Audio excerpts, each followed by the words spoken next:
টাকা, সময় আর জীবন, এই তিনটে শব্দ আমরা তো রোজই ব্যবহার করি, কিন্তু এদের মধ্যেকার আসল সম্পর্কটা নিয়ে কি কখনো গভীরে ভেবে দেখেছি? মনে হয় না। আর আজ আমরা ঠিক সেই কাজটাই করব। আমাদের হাতে আছে ভিকি রবিন আর জো ডোমিঙ্গেজের লেখা একটা অসাধারণ বই, your money or your life. আর আমাদের আজকের আলোচনার লক্ষ্য কিন্তু শুধু বইটার একটা সামারি করা নয়। আমরা চেষ্টা করব এর মূল দর্শনটা নিয়ে কাটাছাড়া করতে, এমন কিছু ধারণা যা আমাদের টাকা নিয়ে, এমনকি জীবন নিয়ে ভাবনা চিন্তার পদ্ধতিটাই হয়তো বদলে দিতে পারে। একদম। চলুন একটা কাল্পনিক চরিত্রকে দিয়ে শুরু করি। ধরা যাক রিনা নামের একজন। আচ্ছা। সে একটা ভালো চাকরি করে, বেতনও হয়তো খারাপ না, কিন্তু প্রত্যেকদিন সকালে ঘুম থেকে উঠে তার মনে হয় সে যেন একটা অদৃশ্য খাঁচায় বন্দী। খুব পরিচিত একটা অনুভূতি। ইএমআই, বিল আর মাস শেষের হিসেব, এই চক্রে তার জীবনটা আটকে গেছে। সে প্রচুর পরিশ্রম করে, কিন্তু দিন শেষে শান্তি বা আনন্দ কোনোটাই পায় না। আমার তো মনে হয় এই অনুভূতিটা অনেকের কাছেই খুব চেনা, অত্যন্ত পরিচিত। আর বইটা ঠিক এই অনুভূতিটাকেই টার্গেট করে। এটা আমাদের বাধ্য করে একটা খুব অস্বস্তিকর কিন্তু জরুরি প্রশ্ন করতে। কি সেটা? আমরা কি জীবিকা অর্জনের জন্য জীবনটাকে বিকিয়ে দিচ্ছি? বইটার সবচেয়ে বড় ধাক্কাটা আসে একদম প্রথম দিকেই, যেখানে টাকার সংজ্ঞাটাই পাল্টে দেওয়া হয়। হ্যাঁ, সাধারণত আমরা টাকাকে তো শুধুই বিনিময়ের মাধ্যম হিসেবে দেখি, তাই না? কিছু কেনার জন্য একটা টুল, এই তো। ঠিক এখানেই বইটা আমাদের চিন্তায় একটা বিস্ফোরণ ঘটায়। এটা বলে টাকা কোনো টুল নয়, ওটা আমাদের জীবনের বিক্রি হয়ে যাওয়া সময়ের একটা রেকর্ড। 1 মিনিট, বিক্রি হয়ে যাওয়া সময়? হ্যাঁ, প্রতিটি নোট বা কয়েন আসলে আমাদের জীবনের এক একটা সেকেন্ড বা মিনিটের স্মৃতিচিহ্ন, যা আমরা আর কখনো ফেরত পাব না। বইটার ভাষায় টাকা হলো আমাদের লাইফ এনার্জি, মানে জীবন শক্তির জমাট বাঁধা রূপ। বাহ, এটা একটু হজম করতে সময় লাগবে। তার মানে আমি যখন ধরুন ৮০০ টাকা দিয়ে একটা টি-শার্ট কিনি, আমি শুধু টাকা দিচ্ছি না, আপনি আপনার জীবনের একটা অংশ দিচ্ছেন।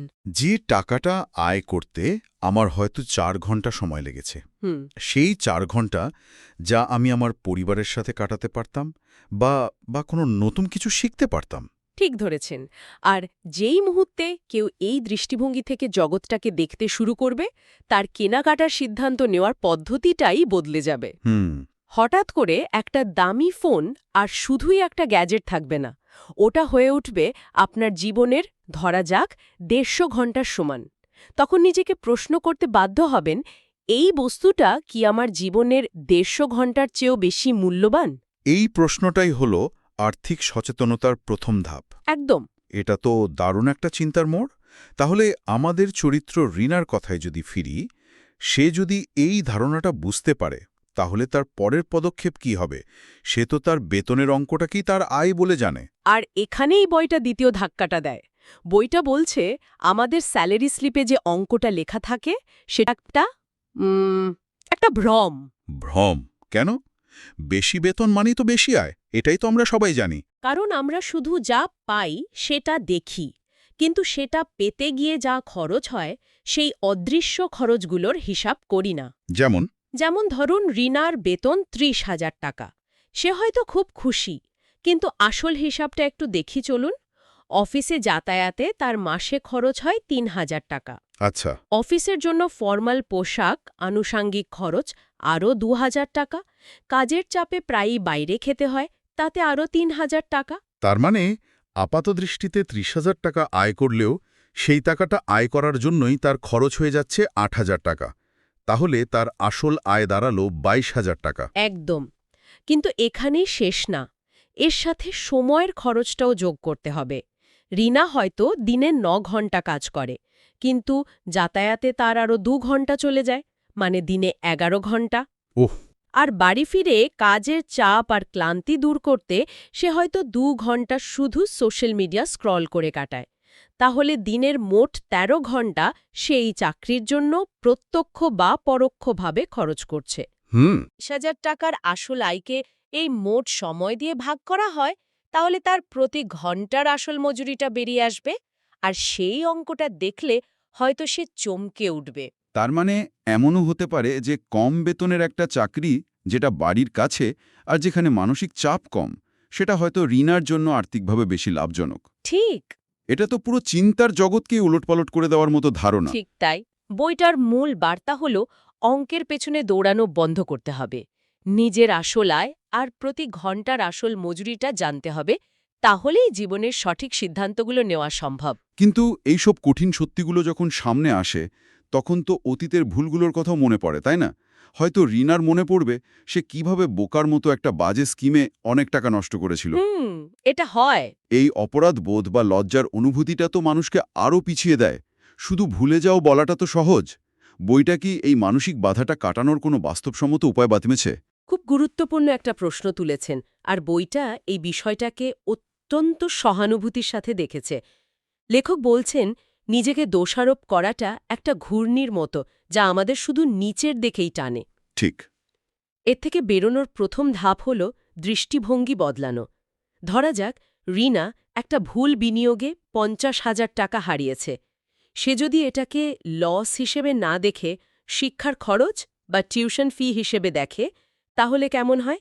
শিক্ষার খরচ মানে মানে ওই ভুলটার থেকে সে যে শিক্ষাটা পেয়েছে তার জন্য এই টাকাটা খরচ হয়েছে। একদম। সে শিখেছে কোন ধরনের বিনিয়োগ এড়িয়ে চলতে হয়। এই শিক্ষাটা হয়তো ভবিষ্যতে তাকে ৫ লক্ষ টাকার লোকসান থেকে বাঁচাবে। তাহলে ওই ৫০,০০০ টাকা কি সত্যিই নষ্ট হয়েছে, নাকি ওটা একটা অত্যন্ত মূল্যবান শিক্ষার দাম? বাহ! যখনই আমরা অতীতের ভুলকে লস না ভেবে শিক্ষা হিসেবে দেখব, তখন অপরাধবোধটা নিজে থেকেই কমে যাবে। অতীতকে তো বদলানো যাবে না, কিন্তু অতীত থেকে শেখা জ্ঞান দিয়ে ভবিষ্যৎকে সুরক্ষিত করা সম্ভব। নিজেকে ক্ষমা না করতে পারলে সামনে এগোনো অসম্ভব। ঠিক তাই। এটা একটা শক্তিশালী ধারণা, অতীতকে শিক্ষার অধ্যায় হিসেবে দেখা। আচ্ছা, মনকে প্রস্তুত করার পর আর্থিক নিয়ন্ত্রণের জন্য প্রথম বাস্তব পদক্ষেপটা কি? বইটা নিশ্চয়ই বাজেট করার কথা বলে। বাজেট শব্দটা শুনলেই অনেকের ভয় লাগে, তাই না? হ্যাঁ, আমার তো লাগেই। বইটা তাই বাজেট না বলে একটা সহজ কাজের কথা বলে। প্রতিটি পয়সার হিসেব রাখা, কোথায় কত টাকা খরচ হচ্ছে সেটা শুধু লিখে রাখা। ১০ টাকার চা হোক বা ১০,০০০ টাকার ফোন, কোনো কিছু বাদ না দিয়ে। কিন্তু এটা কি একটু বাড়াবাড়ি নয়? এটা কি মানুষকে কৃপণ করে তুলবে না? জীবনের ছোট ছোট আনন্দগুলো কি হারিয়ে যাবে? চমৎকার প্রশ্ন। আর এখানে মনস্তত্ত্বটা কাজ করে। এই লিখে রাখার উদ্দেশ্য নিজেকে বিচার করা বা খরচ কমানোর জন্য চাপ দেওয়া নয়। এর একমাত্র উদ্দেশ্য হল সচেতনতা বা অ্যাওয়ারনেস তৈরি করা। সচেতনতা। হ্যাঁ, ঠিক যেমন একজন বিজ্ঞানী কোনো মতামত না দিয়ে শুধু ডেটা সংগ্রহ করেন। যখন মাস শেষে দেখা যাবে যে কষ্ট করে আয় করা টাকার একটা বড় অংশ এমন জায়গায় যাচ্ছে যা কোনো আনন্দ বা তৃপ্তি দিচ্ছে না, তখন একটা অদ্ভুত ঘটনা ঘটবে। কিরকম ঘটনা? কাউকে বলতে হবে না খরচ কমাতে, নিজের ভেতর থেকে একটা পরিবর্তন আসবে। বইয়ের একটা অসাধারণ লাইন আছে, অ্যাওয়ারনেস ইজ কিউরেটিভ, অর্থাৎ সচেতনতাই হল নিরাময়। বাহ! যখন কেউ জানবে তার টাকা কোথায় যাচ্ছে, তখন অপ্রয়োজনীয় খরচগুলো নিজে থেকেই ঝরে পড়তে শুরু করবে। আমি যখন প্রথমবার এটা করেছিলাম, আমি দেখে অবাক হয়েছিলাম যে মাসে প্রায় ৪,০০০ টাকা আমি শুধু অ্যাপ ভিত্তিক খাবার অর্ডার করতেই খরচ করি। ৪,০০০ টাকা? হ্যাঁ, যা আমার জীবনের প্রায় ২০ ঘন্টার সমান। ওই মুহূর্তে আমার মনে হয়েছিল, এই খাবারটা কি আমার জীবনের ২০ ঘন্টার চেয়েও বেশি মূল্যবান? তার মানে ডেটা আমাদের আবেগের ওপর একটা নিয়ন্ত্রণ এনে দেয়। এই সচেতনতা থেকেই হয়তো পরের ধাপটা আসে, যা হলো সচেতন খরচ। ঠিক তাই। যখন রিনা দেখতে শুরু করবে যে তার টাকা ঠিক কোথায় যাচ্ছে, সে তখন স্বাভাবিকভাবে নিজেকে প্রশ্ন করতে শুরু করবে, এই খরচটা করে আমার কি লাভ হচ্ছে, বা এই খরচটা কি আমার জীবনের মানের সাথে সামঞ্জস্যপূর্ণ? হুম। এখানেই বইটা আমাদের ৩টে প্রশ্ন করতে শেখায় প্রতিটি বড় খরচের আগে। কি সেই প্রশ্নগুলো? প্রথমত, এই খরচটা করে আমি কি আমার জীবনের লক্ষ্যের দিকে এগোব?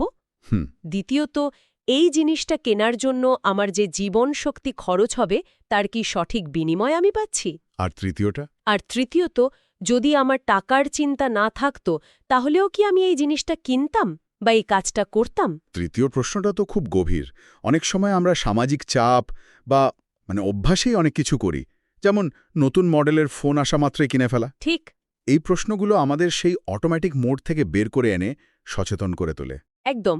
কোনো কিছুই নিজে থেকে ভালো বা খারাপ নয়। নতুন ফোন, নেটফ্লিক্স সাবস্ক্রিপশন বা ফ্যাশনেবল পোশাক, কিন্তু সমস্যাটা হয় তখন যখন এই খরচগুলো আমাদের অটোম্যাটিক বা অভ্যাসগত আচরণে পরিণত হয়। ইচ্ছাকৃতভাবে এবং সচেতনভাবে খরচ করাই হল স্মার্ট আর্থিক ব্যবস্থাপনার মূল ভিত্তি। প্রতিটি খরচ যেন একটা অসচেতন সিদ্ধান্ত হয়, নিছক প্রতিক্রিয়া নয়।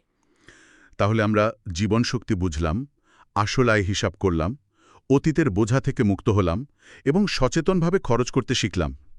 এই সব কিছুর চূড়ান্ত লক্ষ্য কি? শুধু টাকা বাঁচানো? না, একদমই না। আর এখানেই বইটা তার সবচেয়ে শক্তিশালী ধারণাটি পেশ করে। এই সব কিছুর লক্ষ্য হল বিনিয়োগ করা। বিনিয়োগ?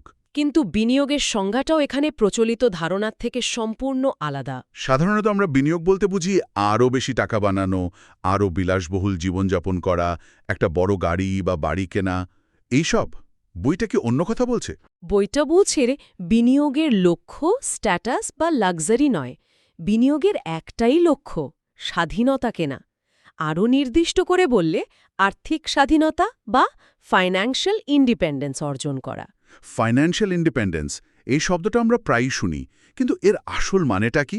এর সহজ মানে হল এমন একটি অবস্থায় পৌঁছানো যেখানে বিনিয়োগ থেকে যে আয় আসছে তা বেঁচে থাকার জন্য প্রয়োজনীয় খরচগুলো মিটিয়ে দিতে সক্ষম। আচ্ছা। এরপর থেকে জীবিকা নির্বাহর জন্য কাজ করাটা আর বাধ্যতামূলক থাকবে না।